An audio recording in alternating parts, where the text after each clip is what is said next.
Assalamualaikum semua pelajar. Hari ini cikgu akan meneruskan lagi dengan bab 2 dalam tingkatan 5 iaitu 2.23 analisis nisbah.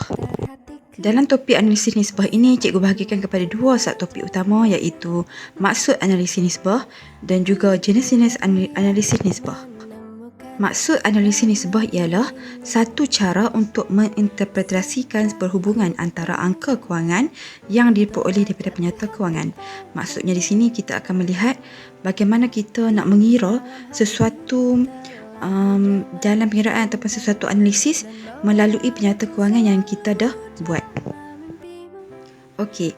Kita tengok pula kepada jenis-jenis analisis nisbah. Jenis-jenis analisis nisbah ini terbahagi kepada 3 perkara. Yang pertama, nisbah keberuntungan.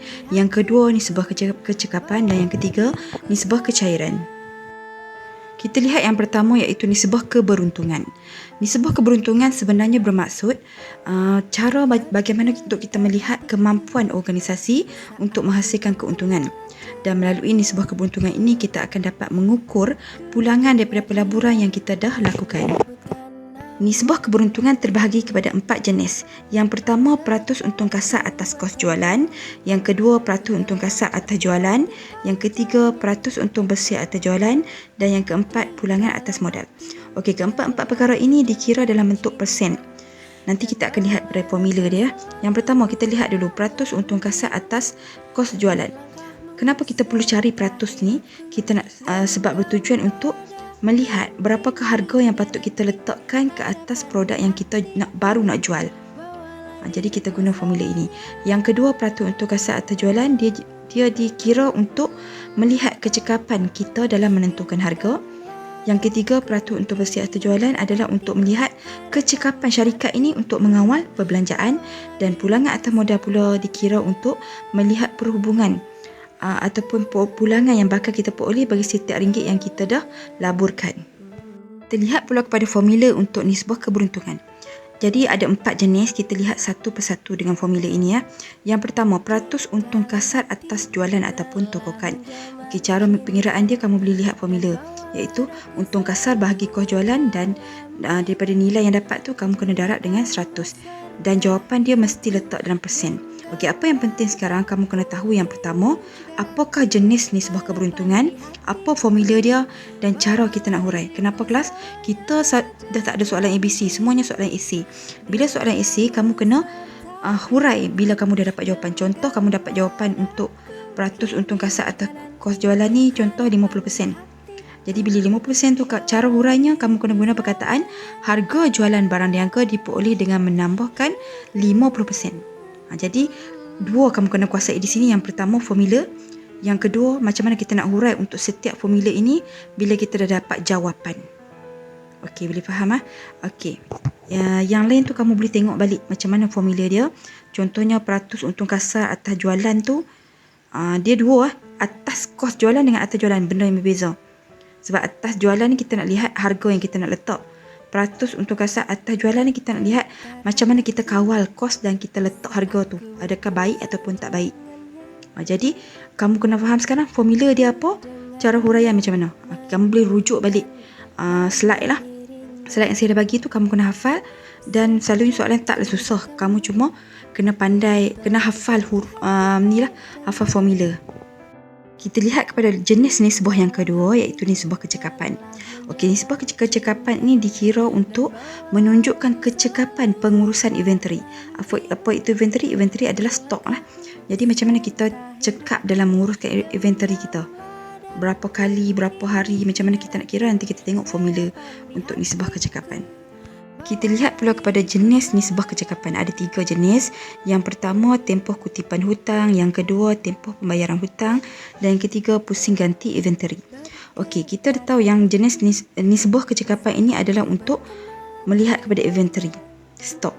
Okey, tempoh kutipan hutang ini kita nak mengkaji bagaimana kita cekap dalam mengutip hutang-hutang kita. Contohnya si A ni hutang kita, macam mana kecekapan kita dalam mengutip hutang tersebut. Okey, tempoh pembayaran hutang pula melihat kepada kecekapan kita dalam menjelaskan hutang kita kepada orang lain.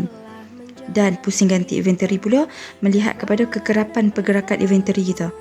Adakah dia menjadi lambakan ataupun dia cepat habis stok tersebut.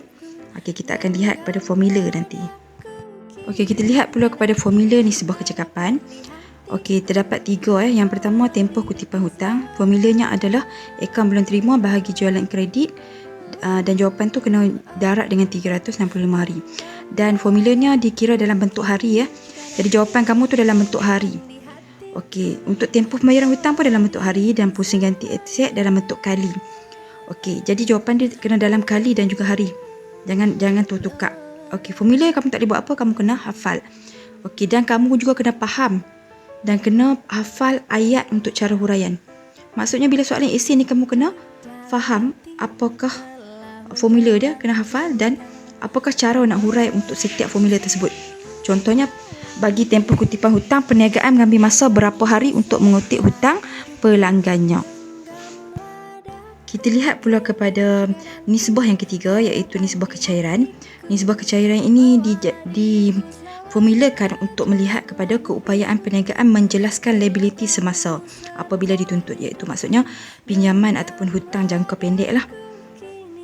Okey, nisbah kecairan terbahagi kepada 2, iaitu nisbah semasa dan nisbah cepat. Nisbah cepat ini kita nak tengok macam mana keupayaan kita bayar hutang jangka pendek dengan menggunakan kesemua aset semasa kita, termasuk inventory lah. Maksudnya kita jual semua inventory ataupun stok kita, dan juga kita gunakan wang tunai kita dan juga wang di bank kita untuk membayar semua hutang itu. Adakah kita berupaya membayar hutang itu dalam jangka masa pendek apabila kita menunaikan semua aset semasa kita. Manakala nisbah cepat ini sama juga macam nisbah semasa, cuma ditambah satu, dia tak ambil kira inventory. Maksudnya dengan jumlah aset semasa yang dia ada, dia tolak inventory, adakah dia mampu membayar hutang jangka pendek tersebut. Formula untuk nisbah kecairan yang pertama, nisbah semasa. Nisbah semasa ni, bila cakap nisbah, kita kena letak nisbah lah. Maksudnya titik bertindih tu nisbah lah. Okey, cara dia adalah aset semasa dibahagikan dengan liability semasa.